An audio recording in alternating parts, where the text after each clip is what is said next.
Hi, welcome back to Art and Soul. My name is Mike Severin. I'm glad you could join me today. Today's kind of a neat little day. I was just on the internet earlier today and saw that today is Bob Ross's birthday. A lot of you remember Bob Ross. He used to have the big afro and was kind of a real pioneer in the art paintings shows on TV. In fact, he's still on today, even though he's been dead for a number of years. So happy birthday to you, Bob Ross, if you can be watching the show or from where you're at, and hopefully I can do some justice to the heritage that you've established in this business. I'm excited today. We are going to start a new painting. Last week we finished up a sailboat painting, and today we're going to be doing a similar scene to what you see behind me here of a wooden bucket with some apples there. So this is kind of the direction we're going to go with the painting, and we'll just see how it kind of develops, and I hope that you can be painting along with me. We're working with our regular normal 16 by 20 stretch canvas. To start with, I'm working with this little 3-inch brush that I picked up at Home Depot, and we're just going to go into some cerulean blue with just a hair bit of white in with that. I just put the white on the corner of the brush there, and we're just going to just put in just a real light blue sky. Just, well, we won't see a whole lot of the sky with the painting the way we're doing it, but it's still kind of a nice little, adds a lot to the painting itself. And so we're just laying in just some cerulean blue and white, and you can make this sky as light as you would like or as dark. It's up to you, whichever you would like. I'm kind of doing this like it would be like an early fall scene with the apples that are laying there on the ground. And so we've just kind of got just a corner of the canvas there with some blue sky, and as we go across here, you'll see I'm doing a lot with just blending the colors right on the canvas to get our background. And got still that dirty brush, and I'm going to go right into some sap green, just a little bit of the cad yellow on there, and we're just going to throw in, just go up and down here, bringing that green up into the sky. And this is basically the background of those bushes that you're seeing, or the grass blades that are coming up there. And we're just gonna kind of just do that all the way across here. And you're going, oh man, that looks like he's made a mess on that already.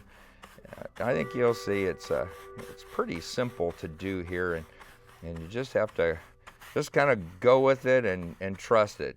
We got these big old brushes that I'm working with, and just be free with it. Let it just go on the canvas. Take out those frustrations maybe that you've had today of life, and just relax and put some paint down on a canvas and have some fun doing this. So the weeds are going to be closer over here, so that's the reason why we blocked out that sky there. And I've just added in a little bit of the cerulean blue along with that green, and it just darkens it up a little bit more. And remember our rule, whenever you're painting, light has to have dark in order for it to work, to stand out. And so that's the reason why, as the leaves that we're going to be painting, or the grass blades, if you want to call it that, are closer, they're going to become lighter. And I'm grabbing just a little bit of that. This is rose red that I'm doing, and all I'm doing is I'm just throwing this in basically just as a little bit of a breakup of the greens. be more of the shadows maybe that are back in there. Now, as I'm brushing up here, I'm taking and just using the edge of the brush, and I'm just bringing up kind of really free, like weeds would be. And I'm going to take now just some cad yellow. Again, I still haven't changed my brush or cleaned my brush, and I'm just going right into that paint. And now I'm just going to take and just start pulling up some of this, more of the blades of grass. And you're going, man, you're using that or doing that with that big old brush? Yeah, it's very effective, and we're not wanting a whole lot of definition and detail in this background. It's basically just there to give the impression of those blades of grass that are in the background there. And I'm just keep loading with that cad yellow and vary the direction of those blades of grass so that they're not all going straight up. And we'll have just a couple that, you know, kind of go off to the side like that. You're going to see that if you're out there looking, in the grasses, they go all sorts of different directions. We've got kind of a nice little background there of those weeds, and we want to just start building now coming a little closer to us. And so what I'm going to do is I'm going to grab some of that cerulean blue with that sap green, and across down here I'm just going to take and just block this in. You could do this with a paint roller. It really doesn't matter, because we're just trying to cover up the white canvas here. And then we'll take and bring some of that, just blend those two together where we had those blades of grass, bring them down into that middle ground.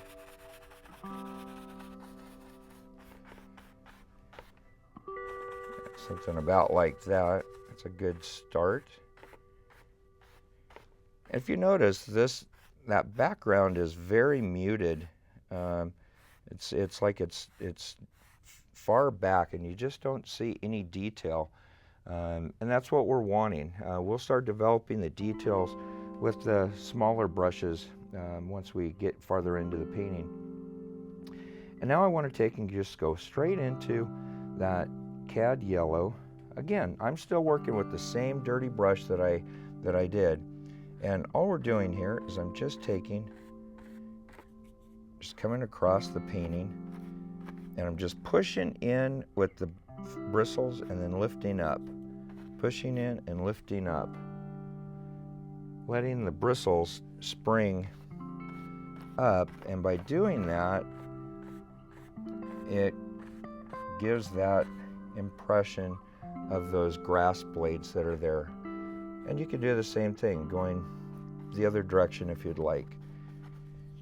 I don't like doing it that way as much, as I just think that it's a little more realistic going upwards, and letting those bristles spring back.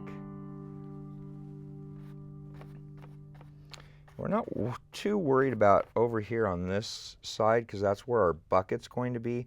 So I really want to just more concentrate over here of getting this kind of developed the way we like it. And this little rose red is a little stronger there than I'd like, and so I'm going to take and try to tone that down just a little bit by bringing in some of that cerulean blue. And what it does is it basically it just grays it down, makes it more towards the lavender sides. And as we've talked about on the show before, in shaded areas you'll see a lot of lavenders and purples. It's a major part of the shadow colors that you see. I'm a little happier with that. I think it's a little more, it was just a little too strong there. All right, so we've got kind of that developed, and I want to take now and go just a little bit farther down here to block in now in our foreground.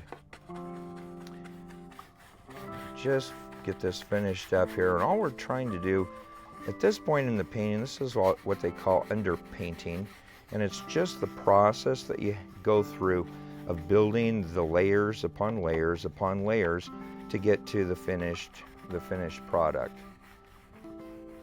And that's pretty good. We've covered that up well there. We've got some variations in our ground, and we'll develop that more as we get going. Now what I'd like to do is just take and kind of block in where we want that bucket to be at. And so for that, I'm going to grab a little different brush, something that we can shape with a little better. And this is just a 1/2 inch bristle brush that we're going to be using here. And I'm just going to go into my burnt sienna, a little bit of the cerulean blue there, and just a tad bit of that rose red. We're wanting just a nice dark color there. And again, a lot of times I mix right on the canvas, but I try to show you on the palette as much as I can what I do there. So let's just put this bucket in. Let's say that it comes about like this, comes up, and of course it's laying on its side, so it'll be kind of more of a oblong or football shape, if you want to call it that. And then we'll just bring this back down here about like so. And what we want to try to do is you want to try to continue that basically the same contour. It's just that it's farther back, so it would be a little smaller, just to make sure that we keep it in perspective there. And then we'll just take and just block this all in. And again, I'm not taking a whole lot of time here with any details. We're just trying to get this established as to where that bucket is laying at. And it looks pretty good across like that. So what we want to do now is we need to kind of figure out which direction we're going to have our light source coming from. And we're going to have it kind of coming from down above here off to the right. So we want to take and make sure that the backside of the bucket is going to be a little darker because obviously it's going to be shadowed, as well as that down at the grass level. So we'll just take and block in. I just grabbed some more of that rose red and the blue. We're just blocking in this down here a little bit more, and we'll just throw it down into the where the grass would be, because this will be where that shadow will be cast onto the ground. About like that. That looks pretty good. And of course, because we're working with oils here, and this is all wet at this point, a lot of those greens are I don't know if you can see them on the screen, are coming through into that lavenders and the blue there, but that's okay. It's a good base for us to start with. So again, I'm just mixing up a little more of that dark with the blue and the rose red, and we're going to have, this will be kind of dark back in here as well, where the sun isn't going to be hitting that inside of the bucket. And we'll just kind of block in a little bit of this. Looks pretty good like that. And again, you know, we're not too worried. We can change anything at this point that we want to, and that's a good start there. So now what I want to do is let's just take and fill that bucket up now with some apples, and I'm going to go straight into that rose red, and I'm not going to worry a whole lot about specific ones at this point. I'm just kind of more blocking in here where there might be some apples that you would be seeing. And of course, you know, you're not going to see a whole apple because it's going to be there'll be other ones that are laying on top of it or beside it. This one maybe is laying off here, off to the side. And we're just taking and more doing our layout here. And your perspective of apples, maybe a certain type that you want to do, a Gravenstein, or I don't know, there's all sorts of different varieties. You know, just get the kind that you like.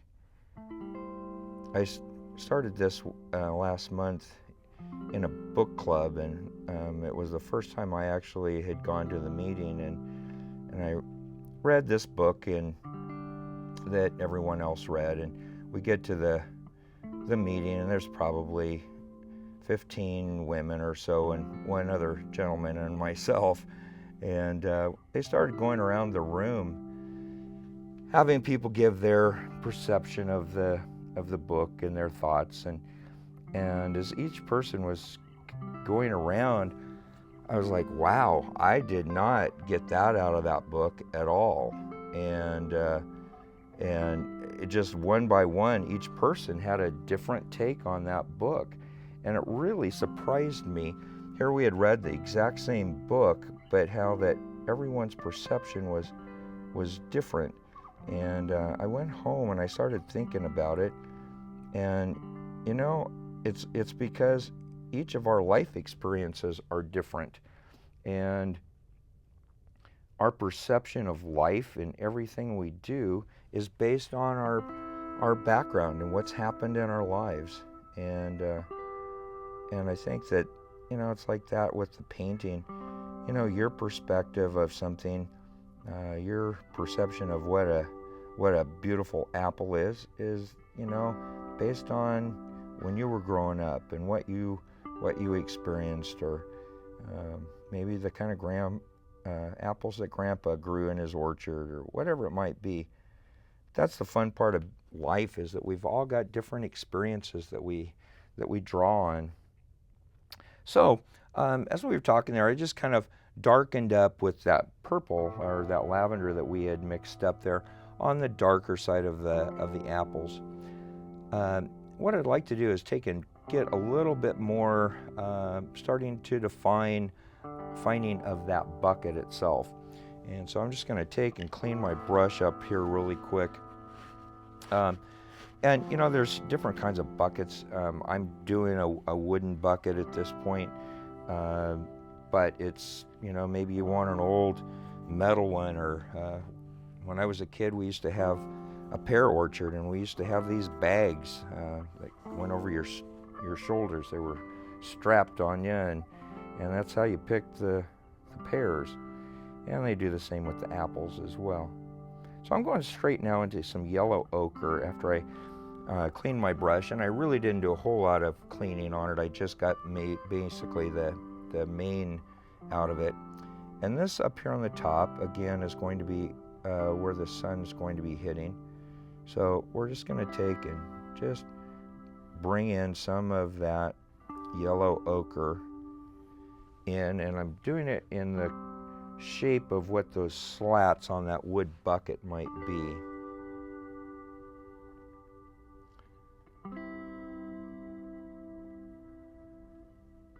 And I'm just doing it so that there's basically, it's leaving some stripes in there, which is good. I'm wanting that, and there'll be some gaps, and maybe there'll be a few holes in this old bucket. maybe it's seen better days, and he's had a tough old life. And I just grabbed some of that burnt sienna from the backside here, and it will just lightly bring in some of that in as well. Grab a little more. And again, remember, this is all just underpainting. This is not a finished product. I'm not trying to make a finished product at this point. All I'm trying to do is just get the basics outlined so that we can then start developing, doing the detail work. And I want to take and make just a little bit now of a ridge where the top of that bucket is. It'll be a little thinner over here because it's farther away. Yeah, it looks pretty good like that. And we may even take and add in a few little breaks in that bucket as well. And I want to take now just lightly, and I'm going to start doing the same thing with the inside of the bucket. Just pulling those lines. And I want to try to do it so that we have those kind of going in the same direction as what our outside boards would be. Obviously it would match on the other side. So we just want to try to keep that just so that your eye, it looks right when the viewer sees it. They say that the average viewing distance for a painting is 6 foot. So, a lot of times I'll take and step back from a painting after I've been working on it, because sometimes when you're up close to it, it really is, it looks totally different. And so you need that change of perspective. Now we've got that kind of started. I want to take a little bit now and start developing those apples, and I'm just going to hit some highlights with it, just to start lightening up those apples. And I'm going straight into some titanium white. And remember, we've got this rose red that's already on there, and so as I do this, it's going to be blending and mixing with that on the canvas. And all we're doing is we're trying to get this lighter side where the light would be hitting these apples. So not taking a whole lot of time, other than just making sure that that apple is kind of the shape that we're happy with and want. And don't put them all the same direction. I mean, they just spilled out of the bucket, so they're going to be all sorts of different positions. So we don't want them all uniform. It'll look funny if they are. And that apple is a little funky looking. Looks more like a plum. We're not wanting any plums in our apples tonight. And of course, these apples that are farther back in the bucket are not going to be getting nearly the amount of light that the ones that are obviously out here would be getting. And you're going, man, those up front are awfully bright, and they are.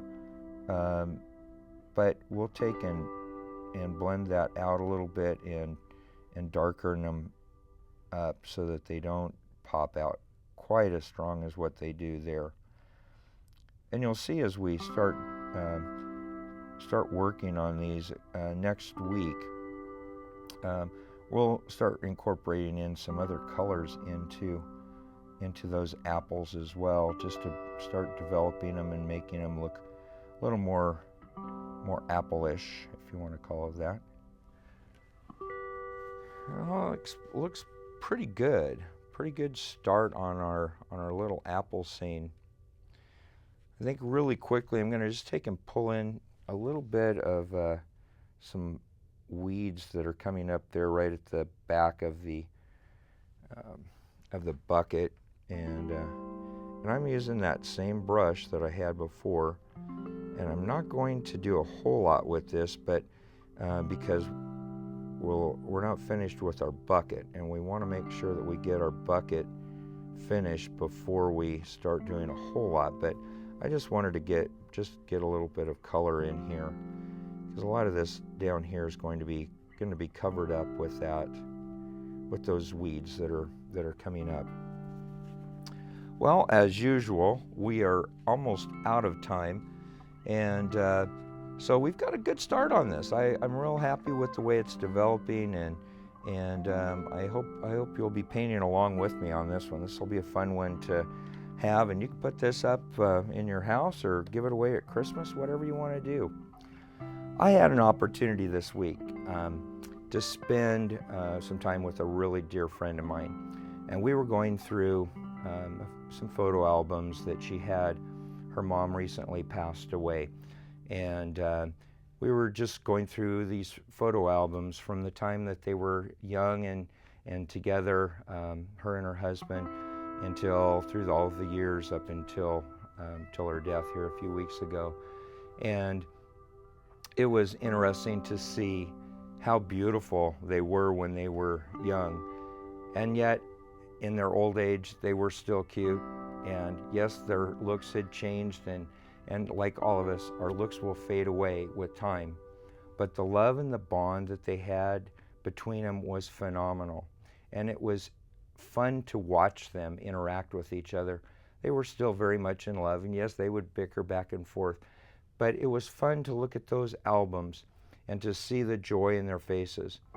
And as I was sitting there looking at it, I couldn't help but be a little bit jealous.